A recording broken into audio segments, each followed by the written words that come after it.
मेरे प्यारे बच्चों, आप सभी को नमस्कार। क्या हाल है आप सभी के? उम्मीद है आप ठीक ठाक होंगे, बढ़िया होंगे, मस्त होंगे, तंदुरुस्त होंगे।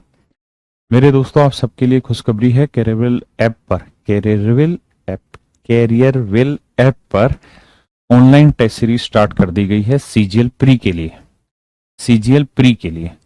तो आप जाइए, आपके लिए फ्री ऑफ कॉस्ट है वो टेस्ट सीरीज, और आप टेस्ट धड़ल्ले से दीजिए उसके।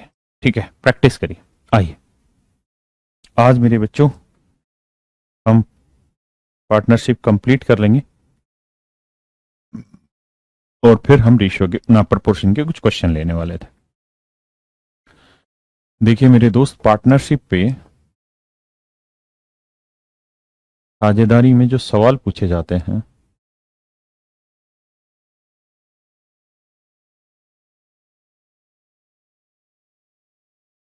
तीन तरीके के सवाल पूछे जाते हैं मेरे बच्चे। पहला सवाल होता है प्रॉफिट शेयरिंग रेशियो।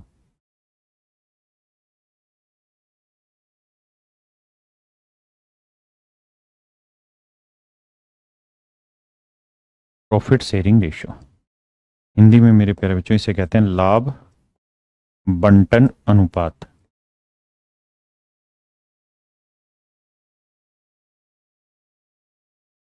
लाभ बंटन अनुपात। दूसरा है मेरे बच्चे टाइप ऑफ पार्टनर।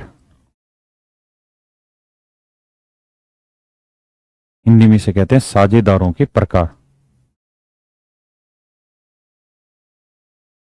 हिंदी में मेरे प्यारे बच्चों कहते हैं साझेदारों के प्रकार।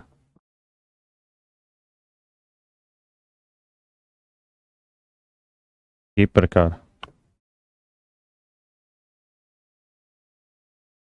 साझेदारों के प्रकार।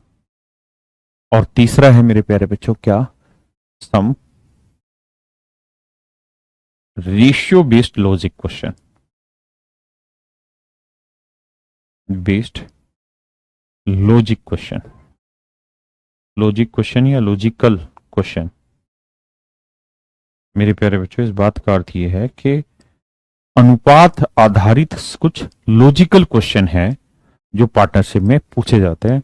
और सबसे बड़ी चीज ये है कि इसकी जो संख्या है वो ज्यादा है। माता रानी आपको यंग बनाए रखे। अरे वाह विकास जी, थैंक यू। आपको भी, आप तो है ही जवान, और जवान बनाए आप। आइए मेरे प्यारे बच्चों, तो मेरा सवाल आपसे ये है कि ये जो लास्ट वाला मैंने स्टेटमेंट लिखी ना कि रेशियो बेस्ड लॉजिकल क्वेश्चन, ये पेपर में ज्यादा पूछा जाता है आजकल। और इसमें जो नंबर ऑफ क्वेश्चंस हैं और जो क्वालिटी ऑफ क्वेश्चन है वो बेहतरीन है। तो इसलिए मेरी आपसे रिक्वेस्ट है, आप बहुत दिल से दिमाग से सुनेंगे और समझेंगे चीजों को। अभी टाइप ऑफ पार्टनर का एक दो क्वेश्चन रह रहे हैं, वो मैं करा रहा हूं, आपको घबराइए मत। ठीक है, फिर रेशियो बेस्ड लॉजिकल क्वेश्चन जाते हैं।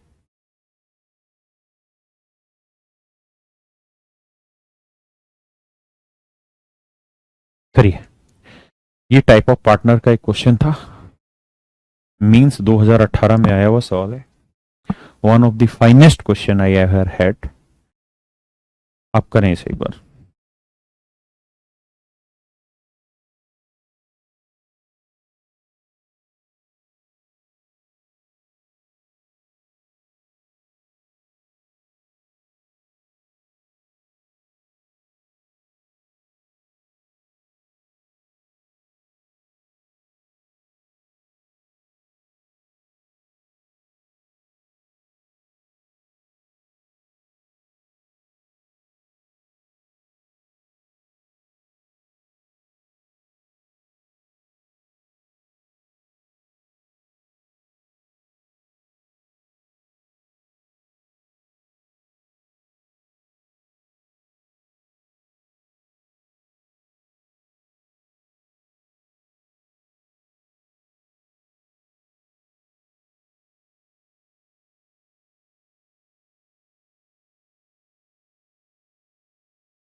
आइए मेरे बच्चे, करिए करिए, कोशिश करिए। ये तो कैचे छूट गया।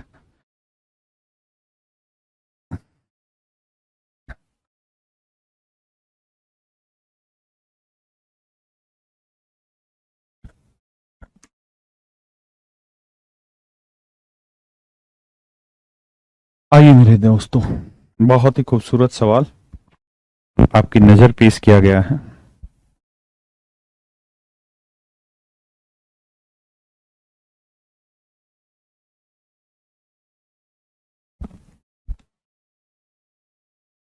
मेरे बच्चे, one of the finest question कहता है ए बी और सी ने किसी बिजनेस में 4:5:7 के अनुपात में निवेश किया। कहता है ए बी और सी ने किसी बिजनेस में 4:5:7 के अनुपात में निवेश किया।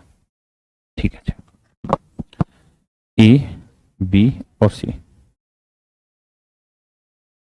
4:5:7 के अनुपात में निवेश किया।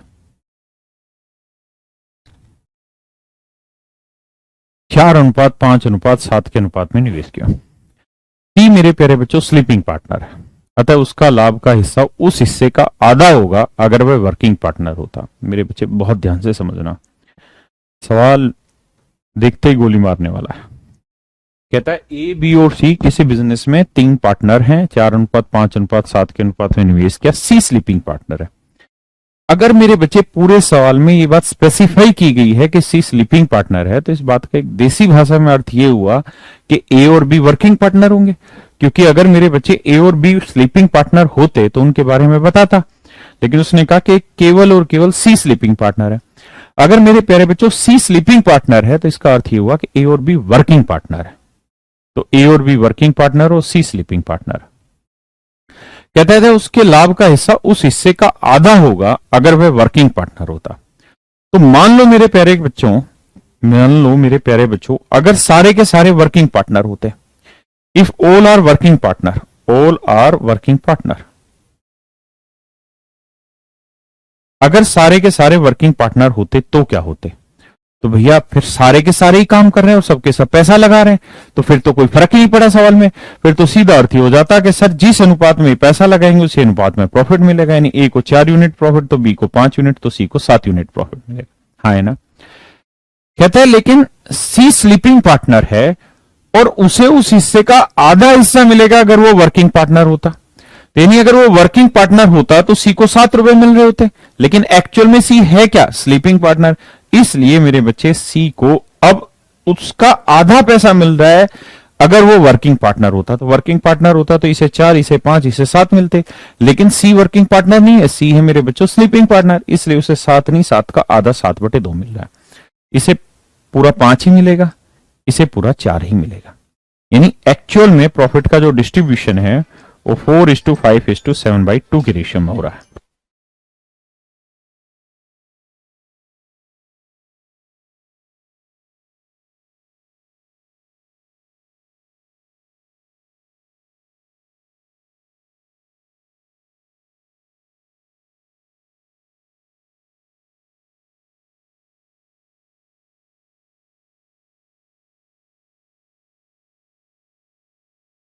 देखिए मेरे दोस्तों, अब इसका अगर आप रेशियो निकालेंगे तो भैया 2 से इधर भी गुना करोगे, 2 से इधर भी गुना करोगे, 2 से इधर भी गुना करोगे, तो इसका लो 8, 10 और 7। यानी मेरे प्यारे बच्चों इनको जो प्रॉफिट बांटा जाएगा वो 8:10:7 में बांटा जाएगा। कहता है जी अगर 36,000 रुपए का लाभ हुआ जिसमें से 25% वो बिजनेस में दोबारा लगा देते हैं, तो 36,000 रुपए है, तो 36,000 का 25% निकालोगे, 25% की फ्रैक्शन 1/4, तो यानी 9,000 तो उन्होंने दोबारा री इन्वेस्ट कर दिया, तो बचा कितना? 27,000। 27,000 रुपए वो दोबारा से बिजनेस में लगाएंगे, तो 27,000 रुपए मतलब 9,000 दोबारा बिजनेस में लगाएंगे, 27,000 बांटेंगे किस हिसाब से? ए को 8 तो बी को 10 तो सी को 7। तो ए को 8, बी को 10 और सी को 7 जोड़ेंगे तो 8 7 15, 1 और 1 2, यानी 25 यूनिट आए ना। जबकि 25 यूनिट रिप्रेजेंट कर रहा है 27,000 को, तो यहां से मेरे प्यारे बच्चों 1 यूनिट की वैल्यू निकालेंगे तो कह रहे हैं बी को कितनी राशि मिली? तो 10 यूनिट, तो 10 यूनिट की वैल्यू कितनी? गुणा कर देंगे हमारा आंसर। प्रियंका बेटा क्या कहना चाह रही है तू, ये तो बता। कैसे बताए क्या तुमको चाहे, यारा बता ना पाए, तू जाने ना। दो से मल्टीप्लाई क्यों किया, एक बार पढ़ो फिर बताता हूँ दो से क्यों मल्टीप्लाई से।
आइए मेरे दोस्त, देखिए शॉर्ट में बता देंगे मेरे भाई, दिक्कत वाली बात थोड़ी है।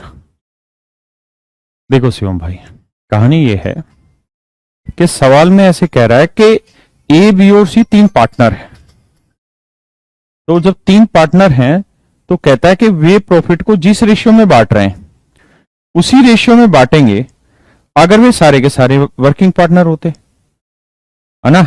और अगर सारे के सारे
माफ करना मेरे बच्चे, किसी का फोन आ गया था, मैं माफी चाहता हूँ।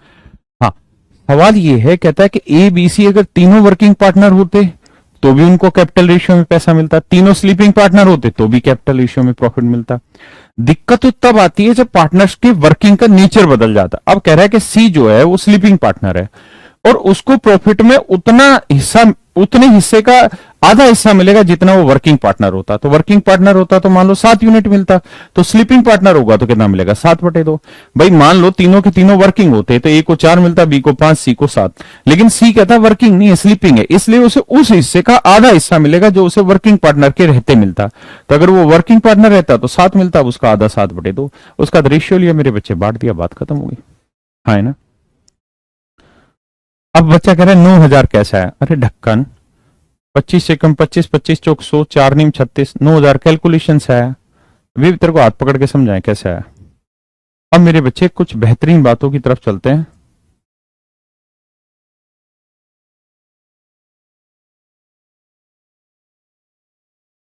पढ़िए इस सवाल को, लगाइए दिमाग, देखते हैं कितने बच्चे दिमाग लगा पाएंगे इस सवाल में। आज सारे तूफानी टाइप क्वेश्चन हैं, बिल्लू भयंकर टाइप। आज हल्का सवाल एक नहीं है।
आइए मेरे बच्चे,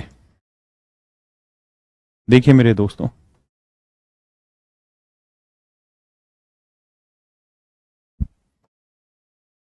कहता है A and B are two partner starts a business by investing a capital of rupees 25,000 and 35,000 and decided to share their profit according to their capital. कहता है एक आदमी है ए और बी, उन्होंने एक बिजनेस स्टार्ट किया है 25,000 रुपये 35,000 रुपये लगाकर। अगर मैं रेशियो लूं तो 5 5 25, 5 7 35, यानी ए का प्रॉफिट में हिस्सा 5 तो बी का प्रॉफिट में हिस्सा 7।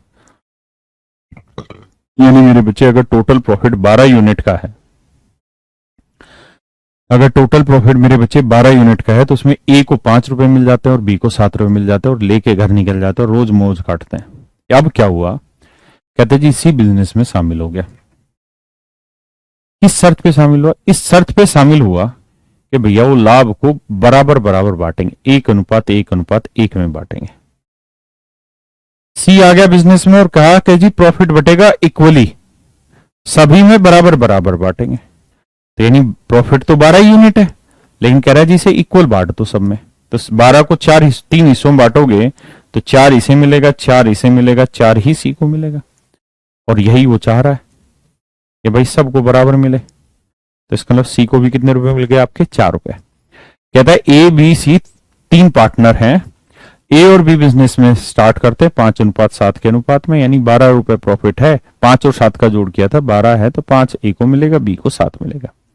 बाद में सी बिजनेस में जुड़ गया इस शर्त पे कि भैया हमको प्रॉफिट चाहिए बराबर बराबर, अपने को चाहिए फुल इज्जत, 1:1:1 के अनुपात में। तो 12 को 1:1:1 बांटेंगे तो 4 4 4 रुपए बट गया। लेकिन इसके लिए क्या हुआ, सी ने ए और बी को 2,20,000 रुपए दिए। क्यों दिए 2 लाख रुपए, 2,20,000 रुपए सी ने ए को? इसलिए ए और बी को, क्योंकि अभी तक 12 रुपए के प्रॉफिट में दो हिस्सेदार थे, ए और बी। अब 12 रुपए के प्रॉफिट में कौन हिस्सेदार है जी? ए, बी और सी। तो भैया दर्द किसको होगा? आप कहेंगे सर ए और बी को होगा। क्यों? क्योंकि ए को अभी तक मिल रहे थे 5, अब मिल रहे हैं 4। तो ए को कितने का दर्द? 1 का। हाँ है ना। बी को पहले कितने मिल रहे थे? 7, अब कितने मिल रहे हैं? 4। तो बी को कितने का दर्द? 3 का। तो मेरे प्यारे बच्चों, पहले ए को 1 यूनिट का दर्द होता था, तो आज बी को, मतलब पहले ए को 5 मिलता था तो अब 4, यानी 1 यूनिट कम मिल रहा है। पहले बी को 7 मिल रहा था, अब 4, तो बी को 3 यूनिट कम मिल रहा है। तो ए और बी को मेरे बच्चे कुल मिला के 1 और 3 4 यूनिट कम मिला है। वो 4 यूनिट किसके हिस्से चला गया? सी के। तो सी जब ये 4 यूनिट लेगा तो ए और बी चिल्लाएंगे, हाँ है ना। क्योंकि क्यों नहीं चिल्लाएंगे? क्योंकि इनके हिस्से की चीजें जा रही है। तो सवाल में वो यही कह रहा है कि किस अनुपात में चिल्लाएंगे? भैया उसी अनुपात में चिल्लाएंगे जिस अनुपात में इनको लॉस हो रहा है। और लॉस किस अनुपात में हो रहा है? 1:3 में।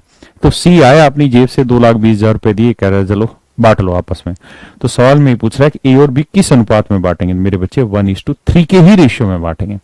जिस रेशियो में इनको लॉस हो रहा होगा उसी रेशियो में वो इस पैसे को बांट रहे होंगे, हाँ है ना। पहले समझिए फिर आगे बढ़े। आज सारे ही सवाल भयंकर है।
बड़े दोस्त,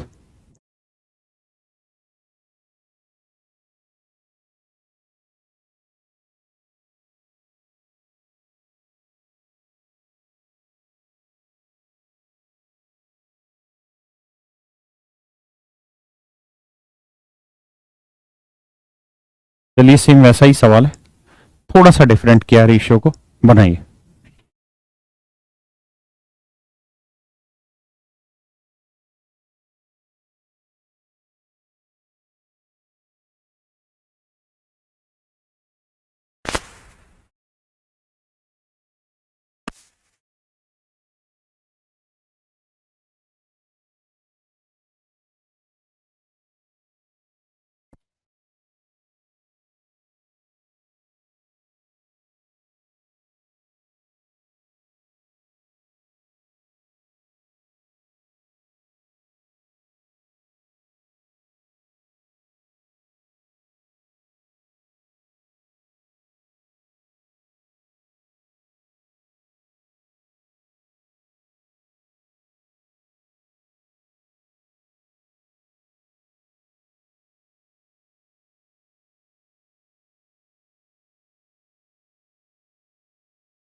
देखिए मेरे दोस्त,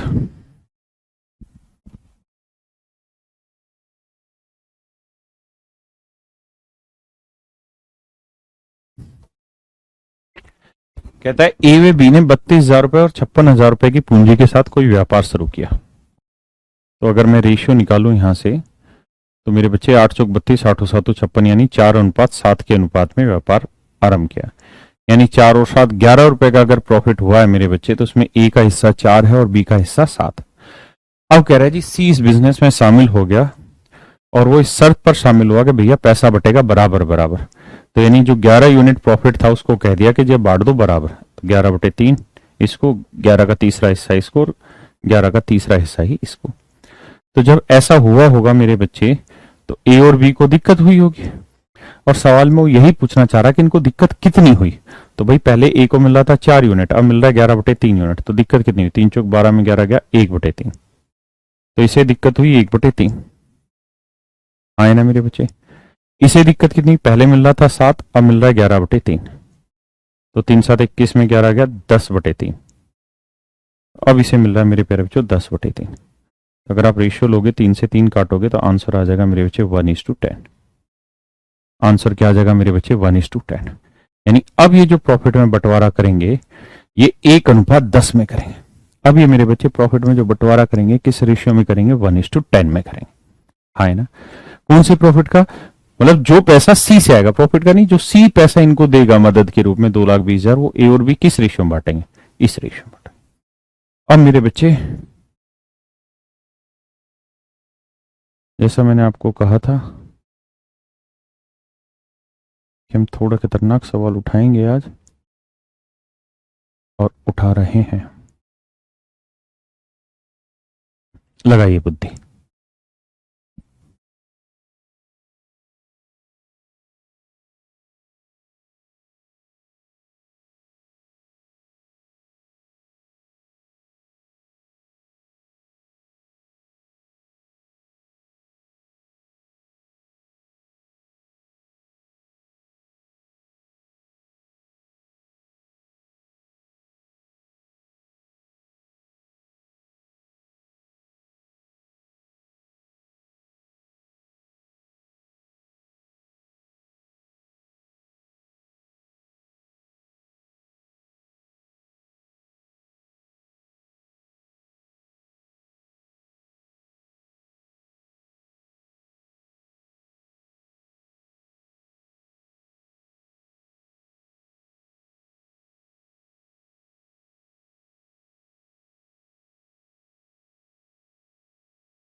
देखिए मेरे प्यारे बच्चों, आइए सामने।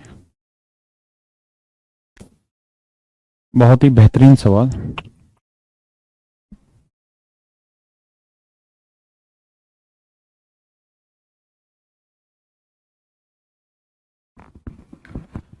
देखिए दोस्त, मेरे प्यारे बच्चों सामने आइए और मेरी बात को सुनिए समझिए। कहता है इन्हें एक व्यवसाय में 20 से 375 रुपए ज्यादा लगाए। यानी ए ने जो कैपिटल इन्वेस्ट की है वो 20 से 375 रुपए ज्यादा लगाई है। ए ने 8 महीने के लिए, जबकि बी ने 4 महीने के लिए पूंजी लगाई। और कहता है यदि 125 रुपए के कुल लाभ में, यानी टोटल जो प्रॉफिट है ए और बी का, वो 125 रुपए। तो मेरे प्यारे बच्चों 125 रुपए का जो टोटल प्रॉफिट है उसमें ए को बी से 75 रुपए ज्यादा मिले। यानी बी को अगर एक्स रुपए प्रॉफिट हुआ है तो ए को हुआ होगा एक्स प्लस 75 रुपए। अब जरा ध्यान से देखिए समझिए। कहता है 375 रुपए ज्यादा लगाए हैं ए ने बी से। ए ने 8 महीने जबकि बी ने 4 महीने पैसा इन्वेस्ट किया है। 125 रुपए के कुल लाभ में ए को बी से 75 रुपए ज्यादा मिले। ए को बी से 75 रुपए ज्यादा मिले। दोनों को मेरे बच्चे जोड़ेंगे तो एक्स और एक्स 2x। 125 में 75 गया 50। एक्स की वैल्यू 25,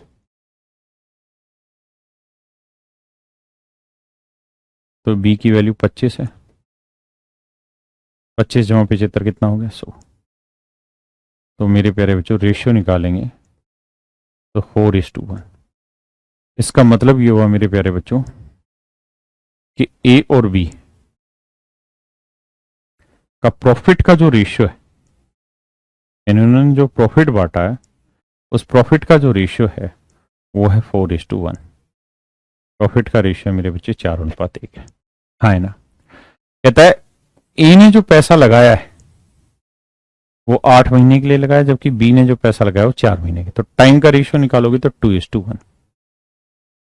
तो मेरे बच्चे आपके पास प्रॉफिट का रेशियो आ गया, टाइम का रेशियो आ गया। हमें क्या निकालना चाहिए? कैपिटल। तो कैपिटल का रेशियो निकालते हैं। तो कैपिटल का रेशियो होगा मेरे बच्चे प्रॉफिट अपॉन टाइम। तो प्रॉफिट 4 है, टाइम 2 है, तो यह आएगा 2, और 1 को 1 से भाग देंगे 1। इसका मतलब ए का कैपिटल 2 यूनिट है तो बी की कैपिटल 1 यूनिट है। तो दोनों की कैपिटल के बीच का जो डिफरेंस है मेरे बच्चे वो कितना है? 1 यूनिट। और कह रहा है ए ने बी से 375 रुपए ज्यादा इन्वेस्ट किए, तो 1 यूनिट 375 रुपए।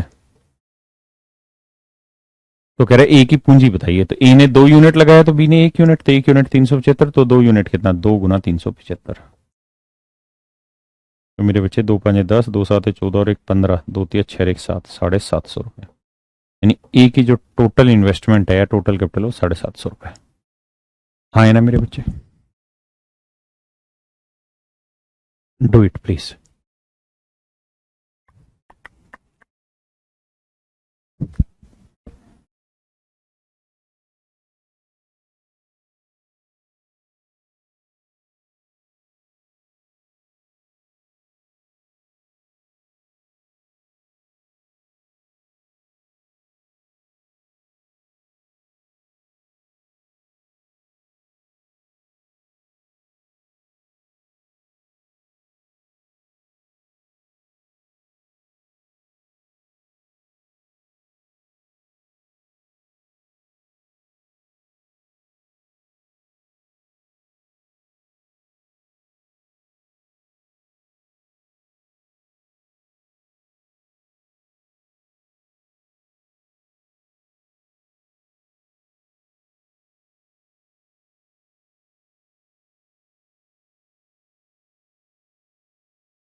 आइए दोस्त।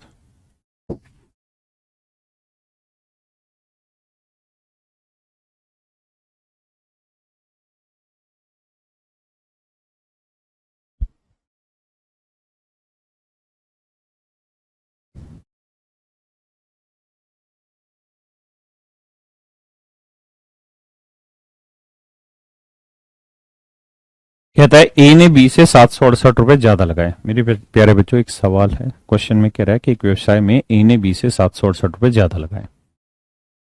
बी ने अपनी पूंजी को 7 महीने के लिए जबकि ए ने अपनी पूंजी को 4 महीने के लिए लगाया। अगर 358 रुपए के कुल लाभ में ए का हिस्सा बी से 42 रुपए ज्यादा है। कहता है ए का हिस्सा बी से 42 रुपए ज्यादा है अगर प्रॉफिट कितना हो? 358। तो मेरे बच्चे टोटल प्रॉफिट है 358। उसमें अगर बी ने एक्स लगाया है तो ए ने लगाया है एक्स प्लस 42। अब मेरे बच्चे सोल्व करते हैं। जोड़ोगे एक्स और एक्स 2x, 8 में 2 गया 6, 5 4 गया 1, 316।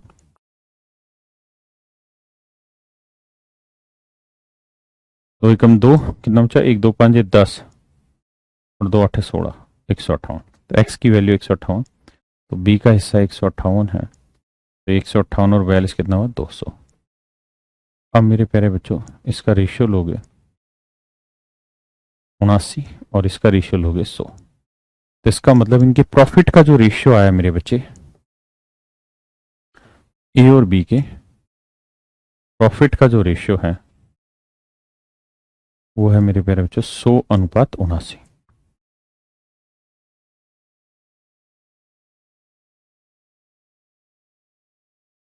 बी ने अपनी पूंजी 7 महीने जबकि ए ने पूंजी 4 महीने के लिए लगाई, तो ए ने 4 महीने के लिए पैसा लगाया तो बी ने लगाया मेरे बच्चे 7 महीने के लिए। तो ये आ गया मेरे बच्चे आपके टाइम का रेशियो। अब मुझे दोस्त एक बात बताओ, प्रॉफिट का रेशियो आ गया, टाइम का रेशियो आ गया, तो कैपिटल का रेशियो निकाल सकते हैं? आप कहेंगे बिल्कुल निकाल सकते हैं, कैपिटल का रेशियो होता है प्रॉफिट अपॉन टाइम। तो निकालते हैं दोस्त रेशियो। प्रॉफिट अपॉन टाइम करोगे तो 100/4 करोगे 25 और 79/7। 7 से गुना करोगे 7×5 = 35, 7×2 = 14 और 3 = 17, 175:79।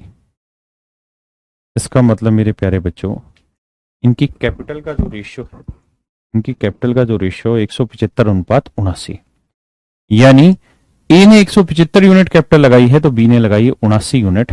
तो ए ने बी से कितनी ज्यादा लगाई है तो 96 यूनिट डिफरेंस निकालेंगे। और सवाल में कह रहा है कि इन्होंने ए ने बी से कितनी ज्यादा लगाई है, 768 रुपए, तो 96 यूनिट 768 रुपए, तो 1 यूनिट की वैल्यू 8×48, 8×9 = 72, 76, 8 रुपए।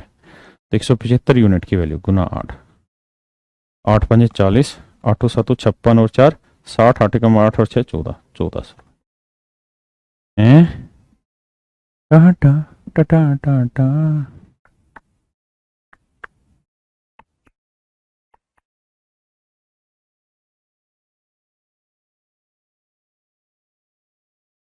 भाई 1 यूनिट की वैल्यू 8, तो बी, अच्छा अच्छा अच्छा, बी द्वारा लगा है हिस्सा, तो 79×8, सॉरी, 8×9 = 72, 8×7 = 56 और 7 = 63, 632 रुपए।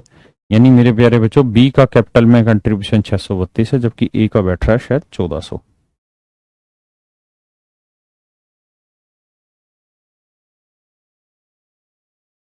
यानी ए ने 1400 रुपए कैपिटल लगाई तो बी ने लगाई मेरे बच्चे 632 रुपए कैपिटल। क्या आप मेरी बात समझ पाए? बहुत सुंदर, बी पूछा गया है।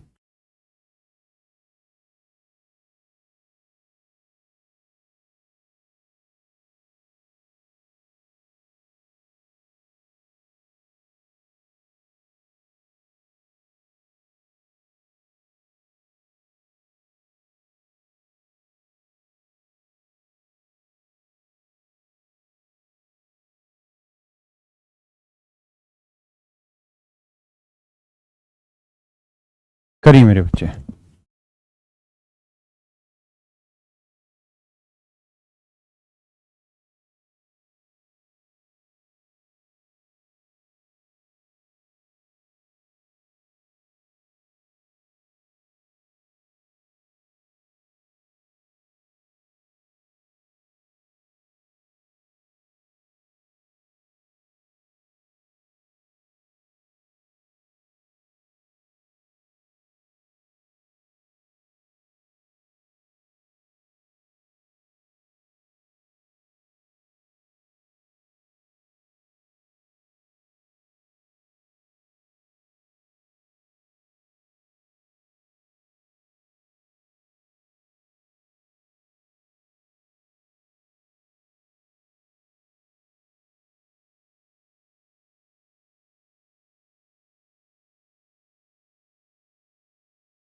करिए मेरे बच्चे, करिए।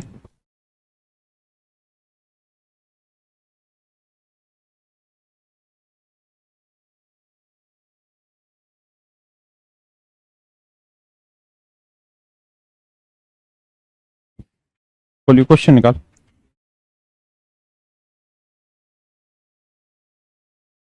एक मिनट, नीचे चल, आगे बढ़, आगे बढ़, आगे बढ़, बस अब रुक।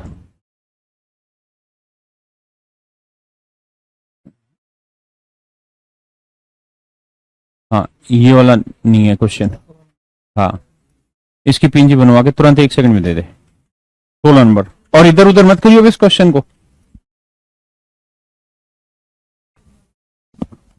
आइए मेरे बच्चे, बहुत ही बेहतरीन और प्यारा सवाल नजर पेश किया जा रहा है आपके।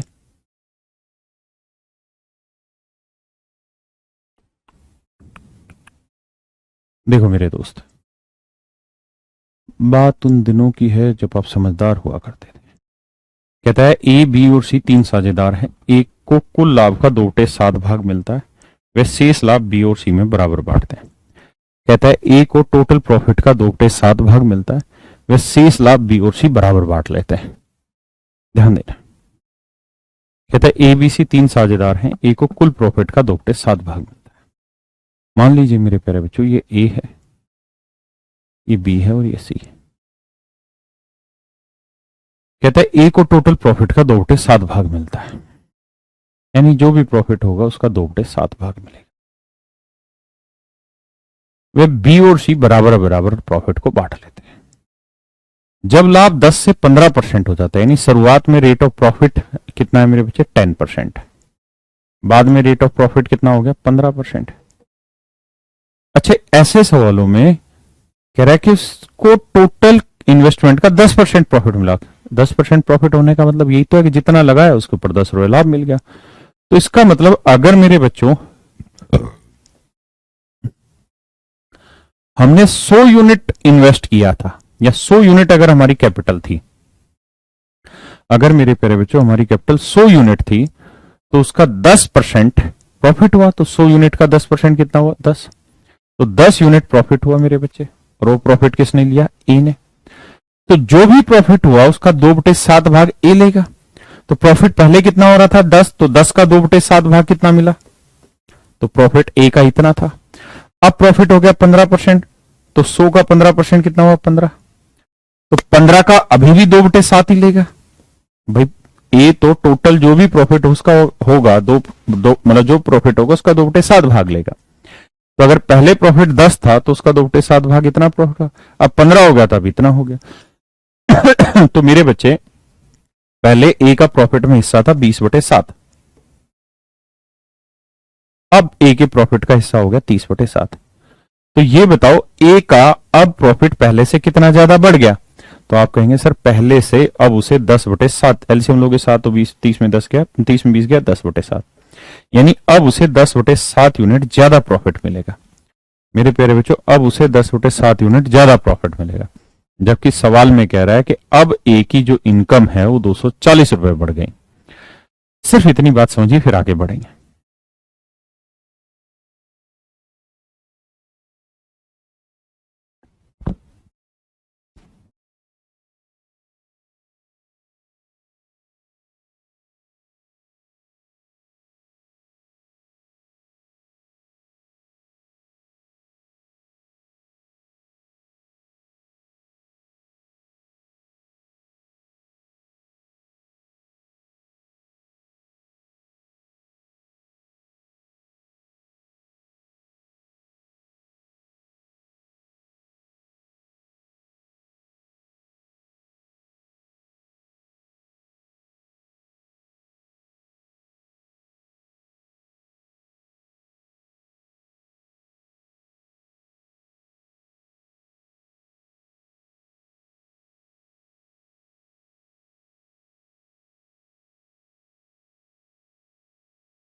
बताओ मेरे दोस्तों, अब बात को समझिए। क्या हम इस बात को डायरेक्ट निकाल सकते थे 100%? भाई एक बात बताओ, ए को तो सीधी सी बात है टोटल प्रॉफिट का 2/7 मिलेगा, हाँ है ना। ए को तो टोटल प्रॉफिट का 2/7 भाग मिलेगा। तो हम क्यों ना ये दिमाग यहीं दौड़ाएं कि यार ए का पहले जो टोटल प्रॉफिट था 10 था, अब टोटल प्रॉफिट हो गया 5, तो अब प्रॉफिट कितना बढ़ गया 5। तो जो बढ़ा है प्रॉफिट में उसमें भी तो ए का हिस्सा बढ़ा होगा, यानी टोटल प्रॉफिट पहले 10 था 15 हो गया तो कितना बढ़ गया 5, तो इस 5 का भी तो 2/7 ए को बढ़ा हुआ होगा। तो हम ये बात सीधी सीधी भी कह सकते हैं कि ए के प्रॉफिट में 5 जितना प्रॉफिट बढ़ा उसका 2/7 भाग बढ़ गया। तो हम डायरेक्ट निकाल लेते हैं कि भाई टोटल प्रॉफिट बढ़ा है 5 यूनिट, इसका 2/7 भाग बढ़ गया होगा ए के हिस्से में, तो यानी इतने यूनिट प्रॉफिट ज्यादा मिल रहा है किसको, ए को।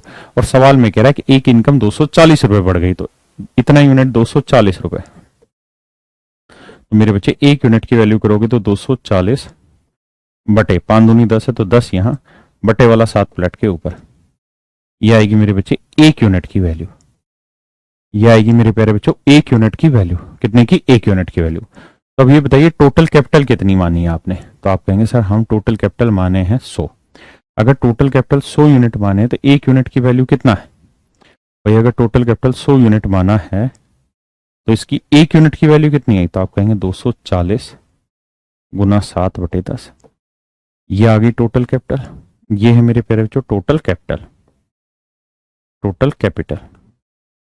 और मेरे बच्चे आपको याद होगा मैंने ये बात आपको समझाई थी कि अगर समय के बारे में सवाल में ना दे रखा हो, अगर समय के बारे में क्वेश्चन में ना दे रखा हो कि टाइम अलग अलग है क्या है, तो समझिए समय एक जैसा लगा है, यानी सबको बराबर समय के लिए इन्वेस्ट है।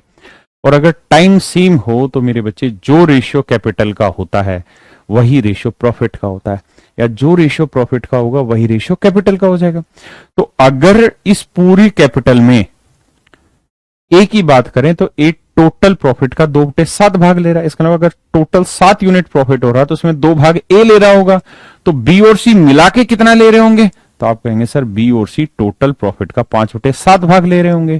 तो इसका मतलब बी और सी ने टोटल कैपिटल का 5/7 भाग इन्वेस्ट किया होगा, ए ने टोटल कैपिटल का 2/7 भाग इन्वेस्ट किया होगा। तो अगर मेरे बच्चों बी और सी ने टोटल कैपिटल का 5/7 भाग लगाया है तो टोटल कैपिटल ये थी, इसका 5/7 निकालते हैं, निकाल दिए बाबू। तो इतना पैसा बी और सी ने लगाया, देखो 7 से 7 काटा, 0 100 से 100 मतलब ये 0 काट दी। अब 24 5 120 10 करोगे 12,000, यानी मैं ये बात कह सकता हूं कि भैया बी और सी दोनों ने मिला के 12,000 रुपए इन्वेस्ट किए। 12,000 रुपए में से आधा हिस्सा बी ने लगाया और आधा हिस्सा सी ने, तो 6,000 रुपए बी ने लगाया है और 6,000 रुपए ही मेरे बच्चे सी ने लगाया। 6,000 बी ने लगाया, 6,000 सी ने लगाया, आया ना, पक्का।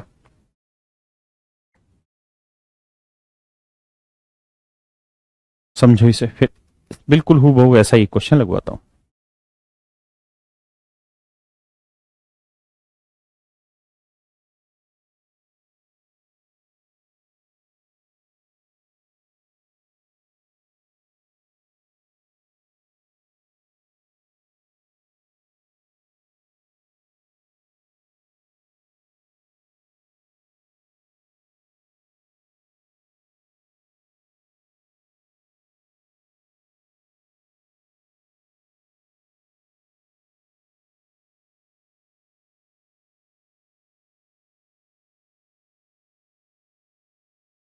करिए मेरे प्यारे बच्चों इस सवाल को।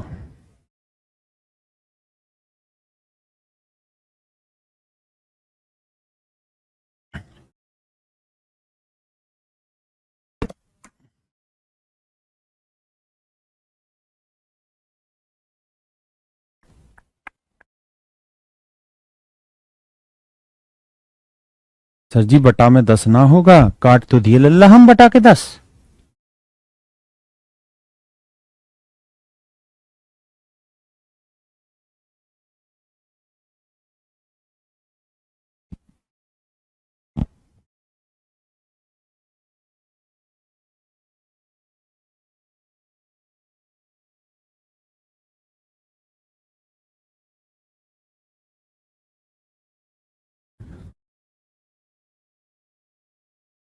देखिए वही सवाल है, वो बहू वही सवाल है मेरे बच्चे। कह रहा है एबीसी 3 साझेदार हैं, ए को टोटल प्रॉफिट का 5/8 भाग मिलता है। तीन साझेदार हैं। कहता है जी जो भी प्रॉफिट होगा उसका 5/8 भाग ले जाएगा ए।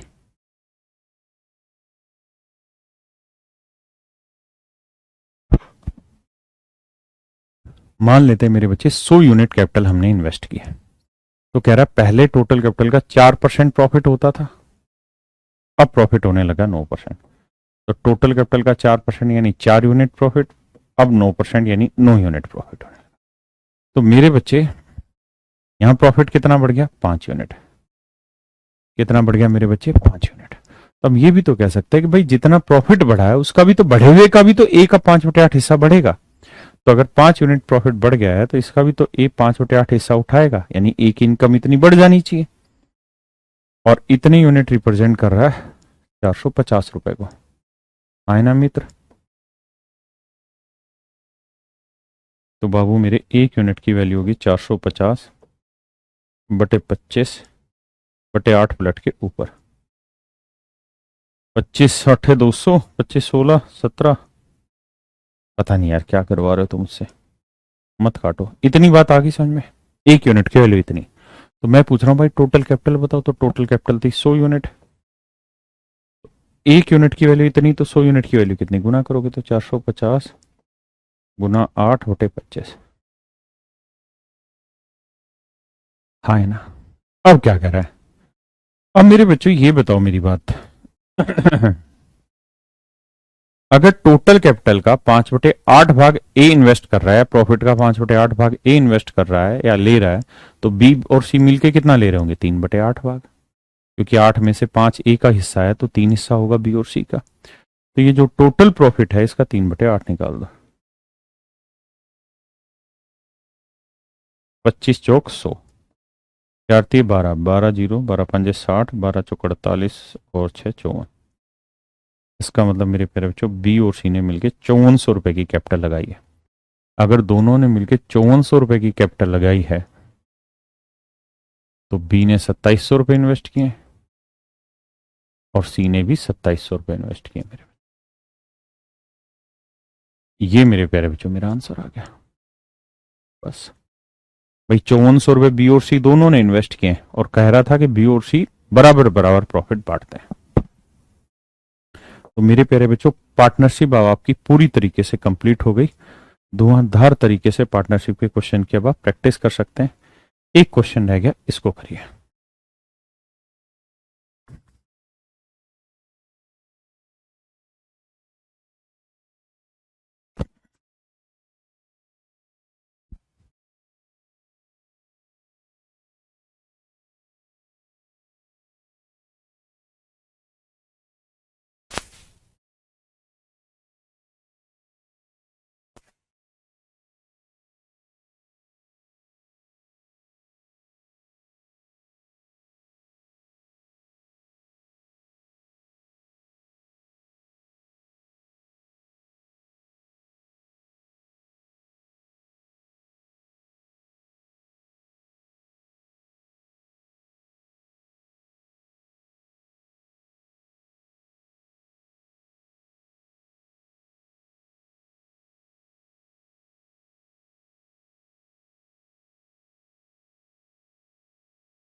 देखो मेरे बच्चे,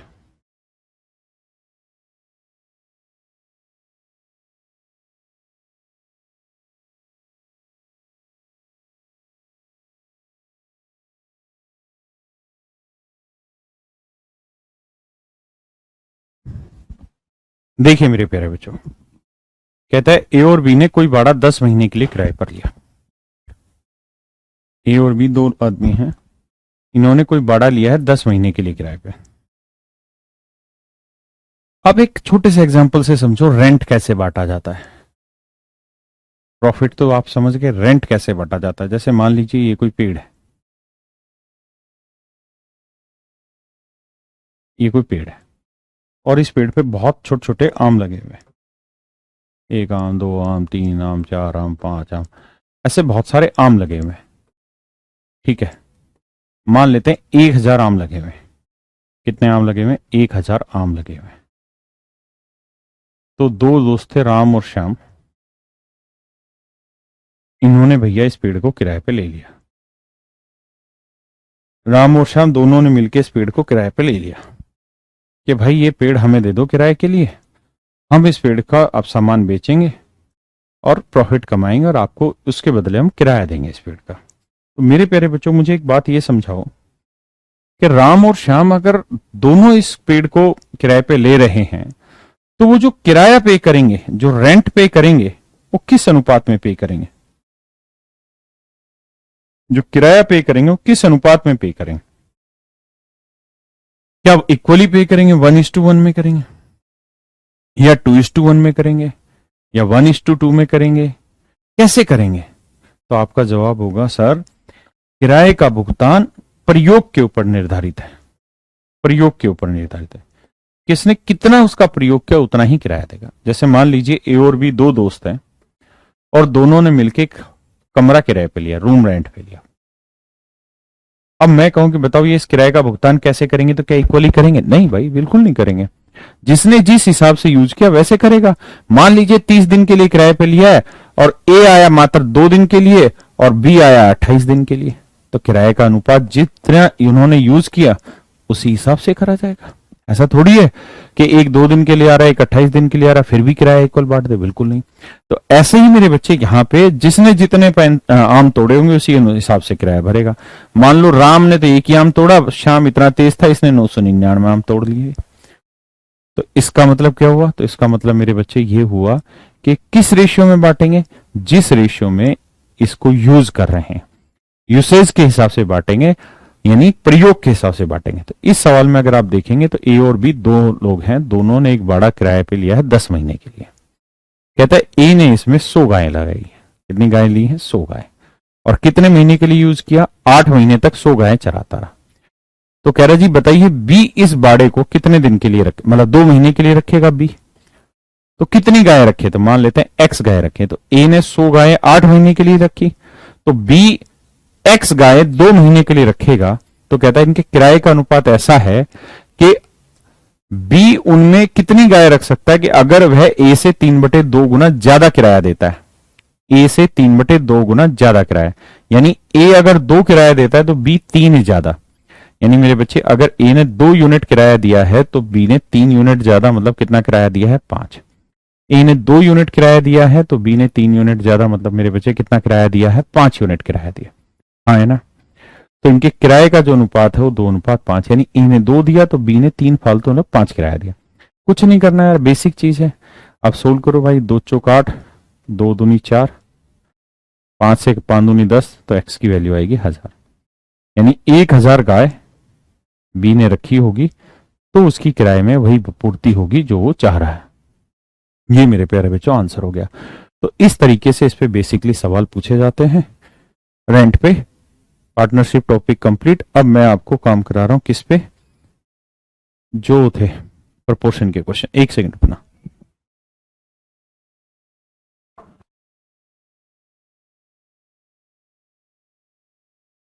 बस बच्चे 1 सेकंड में लगाए फिर।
अब कहानी को सुनना। प्रोपोर्शन मैंने बताया था कि अगर दो नंबर ए और बी दे रखे और आपको इनका मीन प्रोपोर्शन निकालना हो तो मीन प्रोपोर्शन बताया था रूट ए बी, हाँ है ना। फिर मैंने कहा था कि अगर ए और बी नंबर हो और कोई थर्ड प्रोपोर्शन आपको निकालना हो तो थर्ड प्रोपोर्शन की वैल्यू होती है सेकंड का स्क्वायर बटे फर्स्ट। ऐसे ही मेरे बच्चे तीन नंबर हो ए बी सी और अगर आपको फोर्थ प्रोपोर्शन निकालना हो तो फोर्थ प्रोपोर्शन की वैल्यू थी सेकंड इंटू थर्ड का मल्टीप्लिकेशन बटे फर्स्ट। ये सारा काम मेरे बच्चे मैं आपको करा चुका हूं। अब इसी से आगे आते हैं इस सवाल पे, करिए दिमाग लगाइए।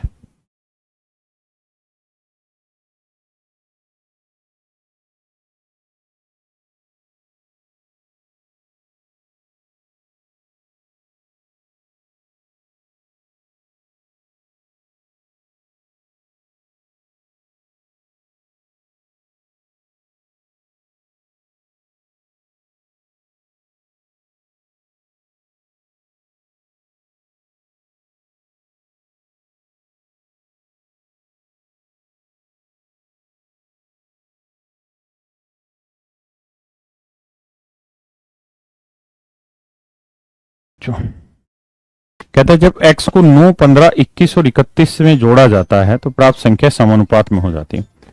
मेरे बच्चों x एक ऐसा नंबर है, अरे तो 9 से पिट जाएगा। x एक ऐसा नंबर है जिसे आप 9 में जोड़ो, 15 में जोड़ो, 21 में जोड़ो और 31 में जोड़ो तो कहता है सारे के सारे समानुपात में हो जाते हैं। मतलब मेरे बच्चे अगर मैं 9 में x जोड़ूं तो 9 जमा x हो जाएगा ये नंबर, इसमें x जोड़ूंगा तो 15 जमा x हो जाएगा।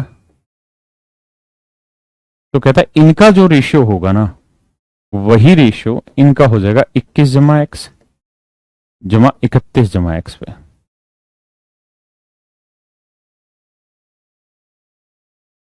वही रेशियो मेरे प्यारे बच्चों इनका हो जाएगा। हाँ है ना, स्क्रीन थोड़ी वाइट हो रही है, दिक्कत उसी से आ रही है। ध्यान दीजिए कैसे सोल्व किया जाए इसे। इन डिटेल करना है, बेहद आसान काम है। इन डिटेल कैसे किया जाए सर?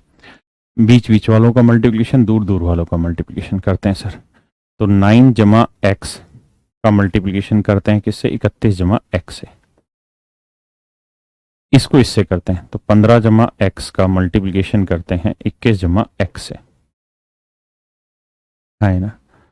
और ये दोनों बराबर होते हैं। ये तो प्रोपोर्शन में आप समझते ही हैं।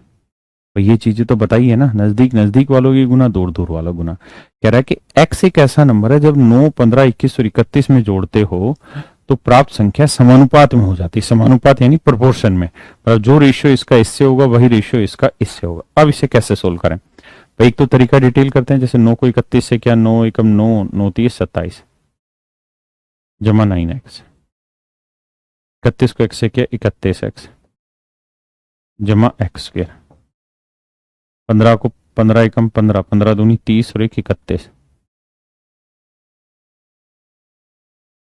जमा 15x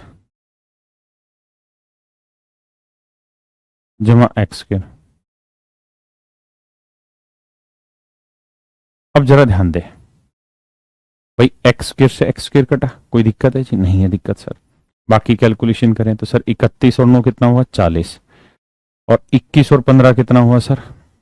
5 और 1 6, 2 और 1 3 36। तो 36x इधर आएगा माइनस का, तो 40 में से 36 गया मेरे बच्चे, बचा 4x। बाकी कैलकुलेशन आप देखना। ये 279 उधर जाएगा, माइनस का होगा तो 21 और 15 ये हो गया 36। तो x की वैल्यू आएगी मेरे बच्चे 9। x की वैल्यू आएगी 9, यानी 9 वो एक नंबर है, 9 एक ऐसा नंबर है मेरे बच्चे जिसे आप इसमें जोड़ो, इसमें जोड़ो, इसमें जोड़ो, इसमें जोड़ो तो फिर क्या है कि इनका रेशियो सेम आ जाता है। तो मेरे बच्चे इनका रेशियो सेम आ जाता है, है ना। यानी x की वैल्यू 9 वो नंबर है पक्का। अब आगे क्या कह रहा है? अब कह रहा है कि इतने इतने के बीच का मध्य अनुपात याद करिए। इतनी बात आ गई समझ में? अब आपको x की वैल्यू समझ में आ गई। अगर x की वैल्यू समझ में आ गई मेरे बच्चे, तब इसको मिटाते हैं। तो अब कह रहा है कि भाई 3x माइनस 2 और 5x जमा 4, इसका मीन प्रोपोर्शन निकालो। तो x की वैल्यू 9 थी, तो 9 थी 27 में 2 गया 25 और 9 5 45 और 4 49। कह रहा है जिसका मीन प्रोपोर्शन निकालो। तो मध्य समानुपात आपको बताया था कैसे निकलेगा, मल्टीप्लाई करके स्क्वायर रूट। तो 25 गुना 49 का वर्गमूल, 25 का वर्गमूल 5 और 49 का वर्गमूल 7, 5 7 35। तो मेरे प्यारे बच्चों आपका आंसर आ जाएगा 35। आंसर आएगा मेरे बच्चे 35। हाँ है ना। बताओ, सीजीएल मीन्स 2020 का क्वेश्चन है जो 2021 में हुआ था।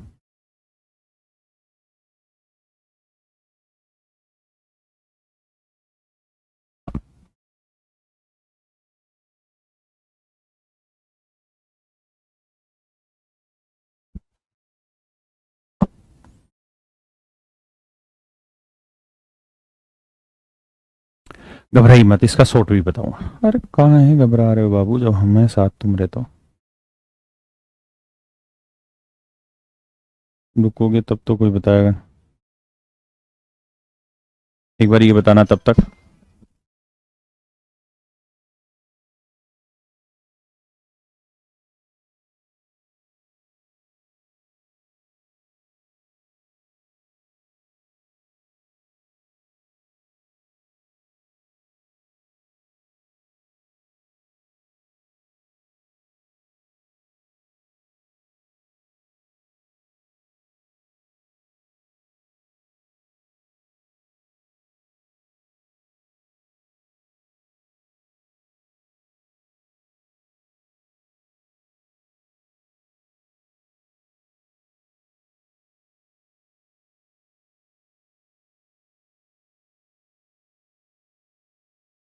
कह रहा जी बताइए, शॉर्ट में बताऊंगा, क्यों परेशान हो रहे हो, पहले इसे तो समझो। सवाल में पूछ रहा कि इनमें से कौन सा समानुपात में, तो देखो यार, 3 चौक 12, 3 तिया 9, 4:3। इसे देखेंगे 4 चौक 16, 4 तिया 12, ये है।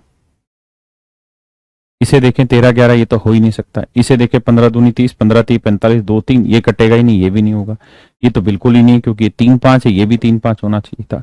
तो ऑप्शन ए। पहले बेसिक बेसिक निपटाते, घबराओ मत, फिर मुश्किल उठाएंगे। सवाल में पूछ रहा है इसका चतुर्थ समानुपाती कौन सा है। इसका चतुर्थ समानुपाती कौन सा है, तो मेरे बच्चे मैंने आपको समझाया था कि चतुर्थ समानुपाती निकालने का फंडा है भैया क्या, तो बीच वाले दोनों का मल्टीप्लीकेशन, यानी 12 × 15, डिवाइड कर दो किससे, 10 से। तो 5 × 3 = 15, 5 दूनी 10, 2 6 × 12, 6 × 3 = 18।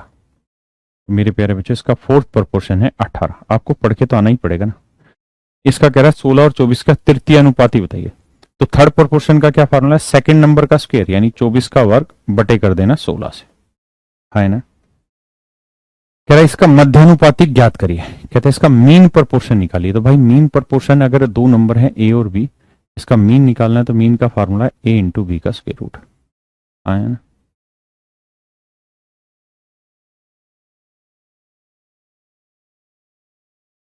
32, तो 4√32। हाँ है ना। पक्का।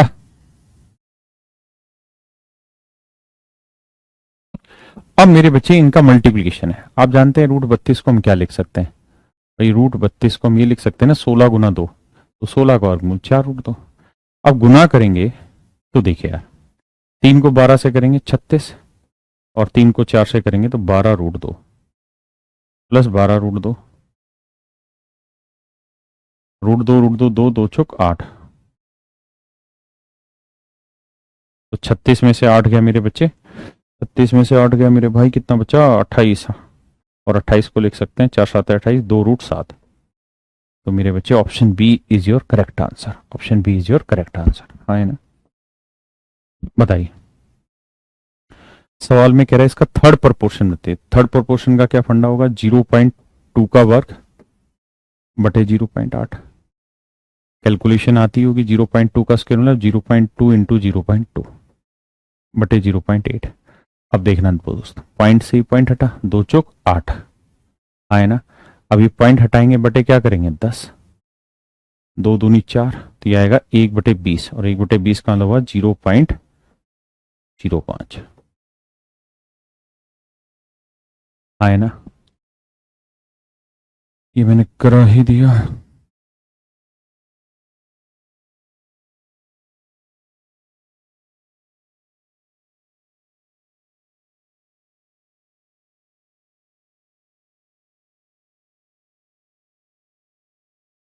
बताइए मेरे बच्चे इस सवाल को।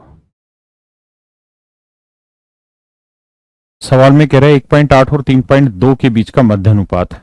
तो मेरे बच्चे इनका मीन प्रोपोर्शन होगा 1.8 इंटू 3.2। कहता है इसका रेशियो बताना है किससे, 5 और 3 का थर्ड प्रोपोर्शन। तो 5 और 3 का थर्ड प्रोपोर्शन बताएंगे तो 3 का वर्ग बटे 5। कहता है इसे सोल्व करो, इनका रेशियो बता दो मेरे बच्चे। कोई टीजे सारे एग्जाम के क्वेश्चन उठा रहा हूं। 8 और 20 का तृतीय अनुपात, 3, 5, 24 का चतुर्थ अनुपात। देखो 8 और 20 का जो थर्ड प्रोपोर्शन है उसका नाम है मेरे बच्चे पी।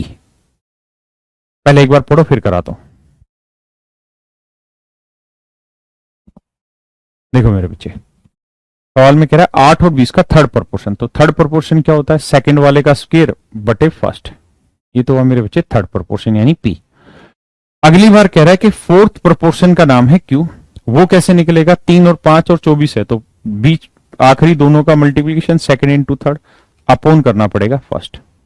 ये होगा फोर्थ प्रोपोर्शन। अब पी और क्यू की वैल्यू आ गई तो मेरे बच्चे यहां 2p और q की जगह वैल्यू रख दीजिए, आपका आंसर आ जाएगा। हाँ है ना। तो आज मेरे बच्चों इतना ही। इसमें जो बाकी रह गए हैं और उसका जो शॉर्ट ट्रिक है वो मैं कल आपके साथ डिस्कस करता हूं। आज के लिए फिर इतना ही रखते हैं। Thank you very much. Have a nice day to everyone.